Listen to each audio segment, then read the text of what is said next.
Alright, so welcome back again. My name is Jesse, and in this wonderful and exciting tutorial, we're trying to see how to use GitHub Actions to help us with our Python project. So GitHub Actions is similar to the CI/CD platforms such as GitLab and then Azure DevOps or Team Center, in which the idea is that you have some configuration files, right, mostly in YAML, and then you have some instructions, some tasks you wanted to do, some jobs on it. Then anytime you make some changes to your code, and then you commit to GitHub, the agent behind the scene for GitHub Actions is going to look at your YAML file and check the instructions on it, and then execute those instructions, right? Execute those tasks on it in an image, and then after that's finished, it's going to tell you the result, whether it's succeeded or failed, right? Which is very useful for CI/CD, continuous integration and continuous development. So in our case, the most important thing you need is your YAML file in this particular directory. So GitHub/workflows, not flow. Then it can be any name, but it must be a YAML file. Then on this, you're going to specify on which branch you want to trigger something, and in which image or environment that you want to run your activity, right? Which is here. Then your set of actions or your set of runs, right? And then after that's finished, it's going to run those things accordingly and then show you the result. So let's see how to do that in this tutorial. So I'll go back again to our previous tutorial that we did some time ago, which is here. And as I said, the actions are tasks or instructions that you wanted to do. So people have done some work, so you can also come here and check for actions and then use it in your project, right? So for example, if I come back to our workspace here, this is the one we did some time ago, and as you can see, there is no GitHub directory here, so there's no actions here. I want to add one to it, right, to run Pytest anytime you commit. So let's see how to do that. I'll just go back again to my here, right, inside my VS Code, and as you can see, if I check it out, there is no directory called GitHub here. So you have to make that directory. That is important. So make directory -p, right? -p means continue if it's not there. GitHub/workflows. It must be this particular name. And now if I go back again, you can see that it has created a particular directory here, right, which is here. Then inside this directory, I am going to create my first file, which is ci.yaml. It must be a YAML file. You can give it any name. And here you're going to put your instructions. The first requirement for this is that first you need to specify the name. So let's give it a name. The name I'm going to give it, like, I can give it any name, like I say the particular package. So we can give it, like, say my project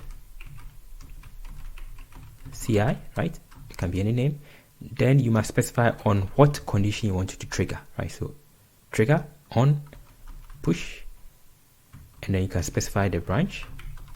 So in our case, we can use our master branch. So the branch, in our case, we have only a main branch, right? So you can use main or master if it is named. If you have multiple branches, you can specify them, or you can just put a pattern there.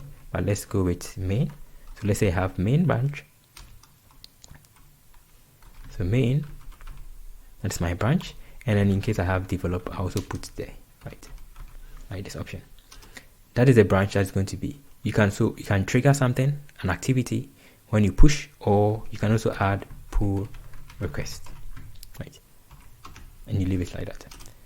You can see this giving me this error. The reason it's giving me this error is because I'm using Prettier, but you can also install this extension called YAML Validator, which I already installed, which you can also use to validate your configuration files, right? So that's why it's giving us this. If I run this, tell me that it's missing a job, so I have to add my job there. So let's go back again and then add job. So the job must be close here, so that is it. So we have my pull request, then here we have my jobs, right? You see that monetary which jobs it has gone. Then I can also move on to the next stuff. So we can give it any name, can give the job a name, it can be build, it can be test, it can be anything, right? So build, and then you are going to specify what environment or what image you want to run on, or operating system you want to run on. So runs on, we will give it as Ubuntu latest. Pivot that is it. So this is our most important thing. Let's specify the strategy you want to use. Since in our case we are using PyCharm, right? Python. As you can see, it's a Python project. I want to specify the strategy I want to use. So matrix, and then I'm going to specify that, okay, this is the strategy I'm using. I want to test this particular activity on different Python versions. So this, I can just specify I want to test it on Python 3.8. I also want to test on the latest Python version, so 3.11, and then another one, so 3.12. Perfect, right? So these are the versions I want to try on. Perfect. Then now let's specify the steps I want to do, right? What do I want to do? So I'll just go back here. I'm going to specify the steps, and then I'll specify the steps. So every step is an action that you want to do, right? So let's specify that I want to have a step that uses already made ones. So the already made ones are called uses, right? So uses, that is what the particular step I want to do. Use this particular action that has already been made from GitHub. So check out. The reason we are checking out is that we want to push our code from where it is to the environment that the agent is going to work on, right? That is the basic understanding with the checkout. So we have to check out our code, just as we would do with Git. And I can just give it a name. So let's give this particular activity a name. So setup Python. Then I can just specify the particular name. So this is one of the ways of using variables that you have defined above inside your YAML file. So we want to use some of these variables. So we want to use matrix, which is here. My mouse is faster. So matrix, right? Dot Python version. So matrix dot Python version is coming from matrix Python version. So matrix Python version. That is it, right?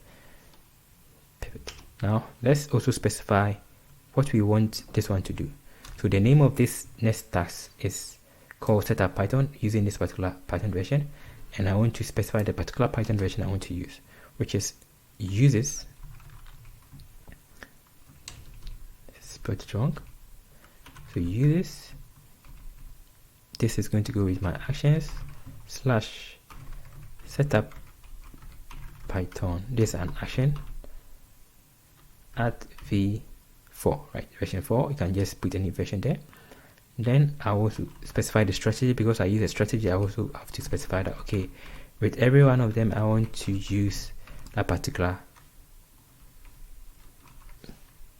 version that I selected. So we go with my matrix. So refer back to my matrix, pick up the required Python version, right?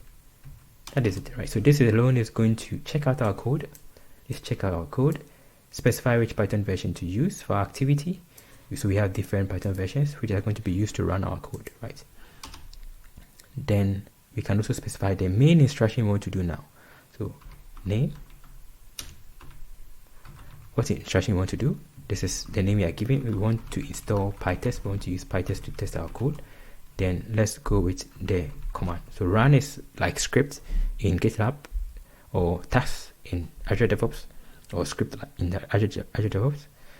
So this is the code I want to run. So the code that you would have written inside your terminal, you are using run to run that code here, right? So Python -m pip install pytest.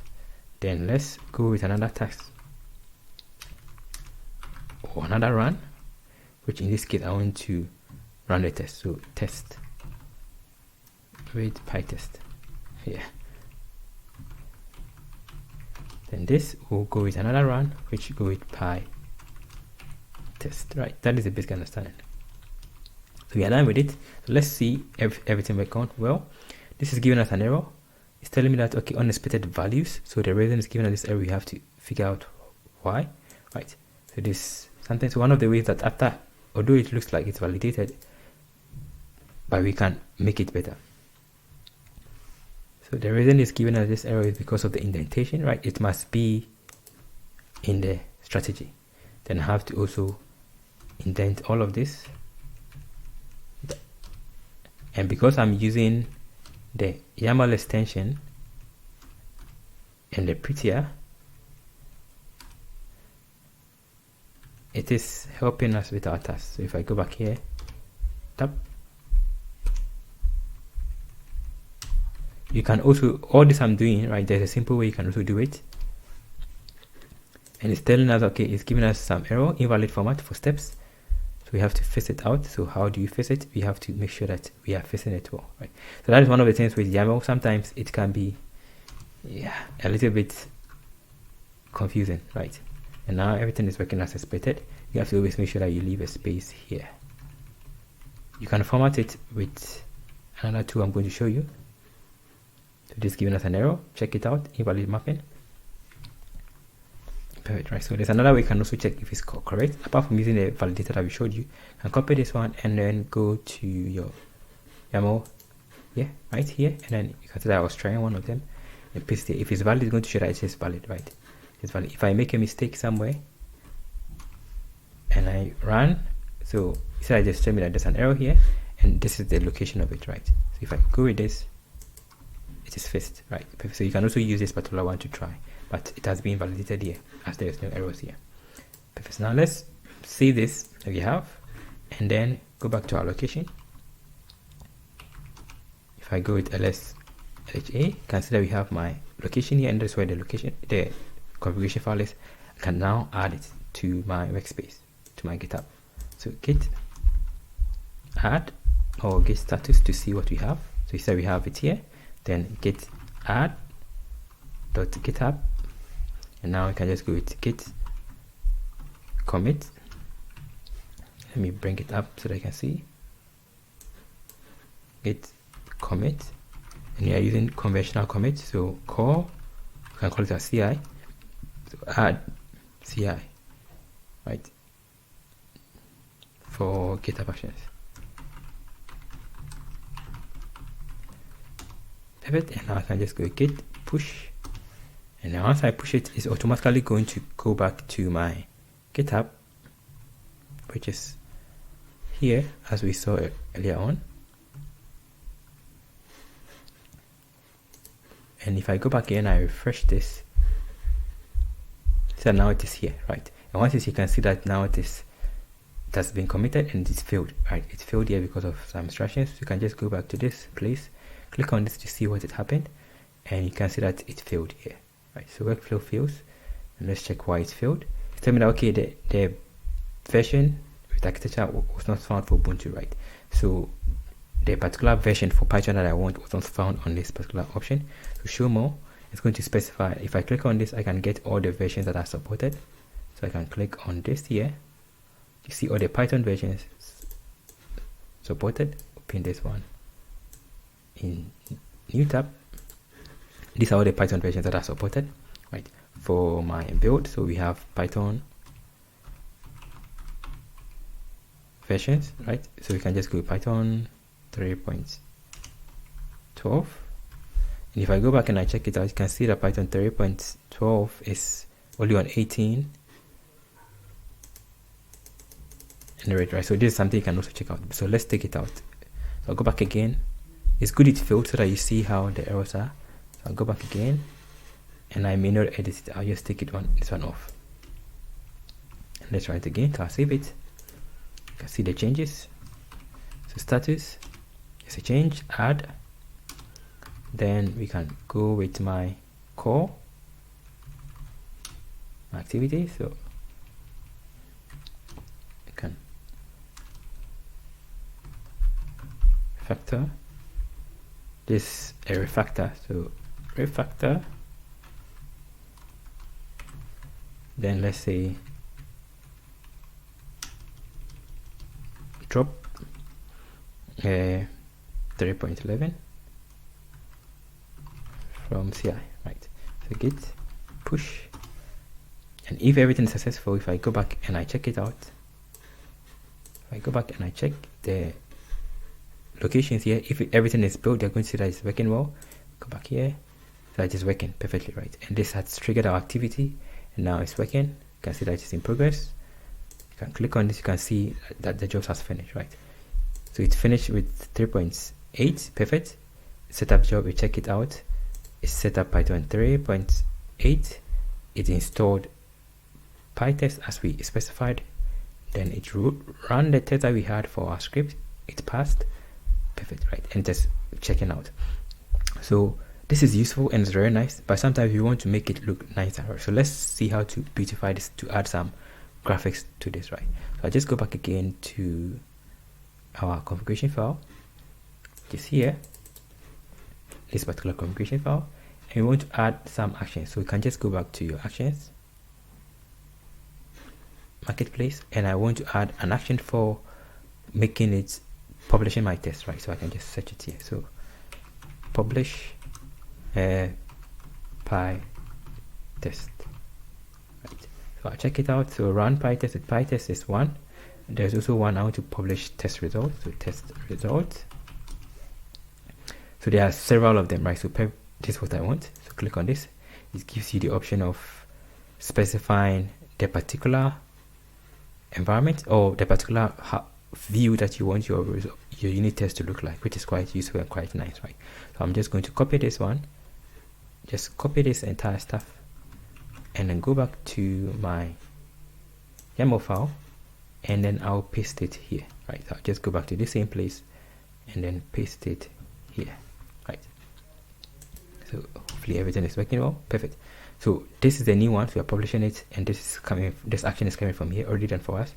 And we want to be able to pick any of these files and display it, but we don't have it here. So we can specify with PyTest. So unit, you have JUnit.